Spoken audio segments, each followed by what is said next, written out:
Olá, tudo bem com você? Hoje estaremos dando continuidade com o tema A Maior Necessidade do Mundo, parte 2. O profeta Jeremias escreveu estas palavras de Deus: Dai voltas às ruas de Jerusalém. Vede agora, procurai saber, buscai pelas suas praças, a ver se achais alguém, se há um homem que pratique a justiça ou busque a verdade, e eu lhe perdoarei a ela. Jeremias 5, verso 1. Deus estava procurando apenas um justo na cidade de Jerusalém. Se ele o encontrasse, pouparia a cidade da destruição vindoura pelos exércitos de Babilônia. Onde estão justos os fiéis e verdadeiros? Assim dizia Deus. E Jeremias pensava que os insensatos eram apenas os pobres, porque não tinham conhecimento de Deus. Então ele se dirigiu aos grandes da nação e se decepcionou, porque aqueles líderes que conheciam o caminho do Senhor rejeitavam a sua palavra e endureciam a sua consciência, porque as suas transgressões se multiplicaram as suas traições e falsidades. Versos 5 e 6 de Salmo 12. Que é isso? Furtais e matais, cometeis o adultério, jurais falsamente, queimais incenso a Baal, e andais após outros deuses que não conheceis, e depois vindes e vos pondes diante de mim nesta casa que se chama pelo meu nome, e dizeis: estamos salvos. Sim, só para continuardes a praticar estas abominações. Jeremias 7, verso 9 e 10. E Deus procurava um homem justo ao lado do profeta Jeremias nas ruas daquela condenada cidade. Diógenes de Sinope era um filósofo grego desterrado de sua pátria, que fora morar em Atenas. Disse que ele perambulava pelas ruas da cidade com uma lamparina em suas mãos em pleno dia. Perguntaram-lhe: Diógenes, por que você carrega essa lamparina em pleno sol do meio-dia? Ele respondeu prontamente: eu procuro um homem. Ele procurava um homem honesto, verdadeiro, sincero, alguém em quem ele pudesse confiar. Esta é a maior necessidade do mundo.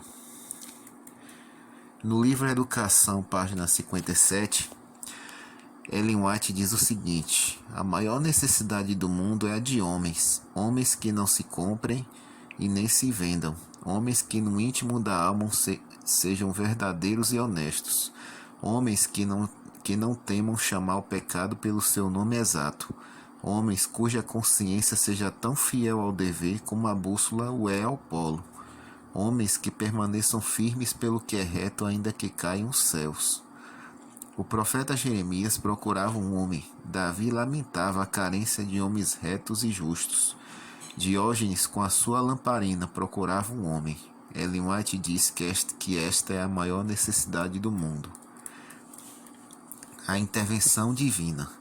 Estas são as palavras de Deus, em resposta à necessidade de homens justos, e em contemplação da opressão dos pobres e do gemido dos necessitados esquecidos. Eu me levantarei agora, diz o Senhor, e porei a salvo a quem por isso suspira. Esta é a grande promessa divina de sua intervenção. Deus não pode ver o mal sem tomar providências redentoras. Os atos de Deus são atos de salvação pelo seu povo oprimido. Ele promete se levantar. Esta é uma linguagem figurada que indica uma reação de Deus diante da opressão do seu povo. Ele se levantou quando o povo de Israel estava sendo oprimido no Egito. Ele se levantou quando seu povo estava sendo oprimido na Palestina pelos cananeus, e enviou a muitos juízes libertadores. Ele se levantou quando seu povo estava sendo oprimido pelos babilônios, e enviou a Ciro para libertá-los. Mas ele também se levantou para salvar a humanidade inteira, e enviou a Jesus Cristo para libertar-nos do pecado. Porque Deus amou o mundo de tal maneira que deu seu Filho unigênito, para que todo o que nele crê não pereça, mas tenha vida eterna. João 3,16. Certa noite, John Wesley estava a caminho de casa, voltando do trabalho. Na estrada apareceu dentre as trevas um homem, exigindo-lhe bruscamente o dinheiro ou a vida. Meu amigo, disse Wesley bondosamente enquanto lhe entregava o que tinha. Talvez um dia o senhor deseje abandonar essa vida. Quando chegar esse tempo, lembre-se disto. Cristo veio ao mundo para salvar os pecadores, e o sangue de Jesus Cristo nos purifica de todo pecado. Anos mais tarde, estava Wesley cumprimentando o povo à porta da igreja. Um membro se lhe aproximou e lembrou-se aquele incidente. Wesley bem se recordava do fato. Fui eu aquele salteador, disse o homem humildemente. As palavras que o Senhor me disse nunca mais me abandonaram. Minha vida foi transformada completamente. Descobri que de fato Jesus Cristo pode salvar o mais vil pecador. O amor e a salvadora graça do Salvador convencem e convertem o mais indigno dos homens, e através dos séculos ele tem trazido a vida e esperança a milhões de pessoas que para ele ergueram os olhos. Certeza libertadora, certeza de Davi para os homens. Com efeito, podemos confiar na promessa de Deus de que nos porá salvo, a nós que suspiramos por isso. Salmo 12, verso 5. E gememos em nosso íntimo, aguardando a adoção de filhos, a redenção do nosso corpo. Romanos 8, 23. E como podemos ter essa confiança? Como podemos ter essa fé? Como podemos ter esta certeza? O salmista nos responde a esta pergunta não formulada em seu salmo, dizendo, no verso 6 de Salmo 12, dizendo o seguinte: As palavras do Senhor são puras, prata refinada em cadinho de barro, depurada 7 vezes. Ou seja, embora os homens falhem em sua palavra, sendo falsos, bajuladores, hipócritas, pretensiosos e opressores, Deus é fiel e cumpre a sua palavra que é santa, justa e boa. É a pureza de sua palavra que nos transforma e salva. É pela sua palavra de pureza que somos animados a ter fé nele. Como disse o apóstolo Paulo, a fé vem pelo ouvir, e o ouvir pela palavra de Cristo. Romanos 10, 17. A certeza de Davi para Deus. Mas se antes Davi falou para homens e deu seu testemunho acerca da palavra de Deus, agora ele fala para Deus sobre a certeza que ele tem de que crê na sua intervenção salvadora. Versos 7 e 8 do Salmo 12 diz: Sim, Senhor, tu nos guardarás, desta geração nos livrarás para sempre. Davi fala para Deus sobre sua fé em sua libertação. Sim, Senhor, tu nos guardarás. Faz muito bem a nossa alma falar de Deus para Deus, e Ele também se compraz em nos ouvir falar de nossa fé nele para Ele. Quando a alma está em angústia, deve clamar a Deus, como Davi fez no início do Salmo, em sua queixa. Mas não ficaremos só em queixas e lamentações, à procura de homens fiéis, mas vamos além disso, da dúvida para a fé, dizendo a Deus que nós cremos nele e que não estamos decepcionados com ele, embora estejamos decepcionados com os homens. Quando Elias estava no Monte Horebe lamentando a falta de homens fiéis, justos e retos, dizendo que só restava ele, que havia ficado só no caminho da justiça, e ainda procuravam caçar a sua vida, Deus lhe deu uma resposta consoladora. 1 Reis 19:18 diz: Conservei em Israel 7.000, todos os joelhos que não se dobraram a Baal, e toda a boca que o não beijou. Pode ser que as nossas lamentações devam ser substituídas por louvores e declarações de fé para Deus ao dizermos: Sim, Senhor, tu nos livrarás para sempre.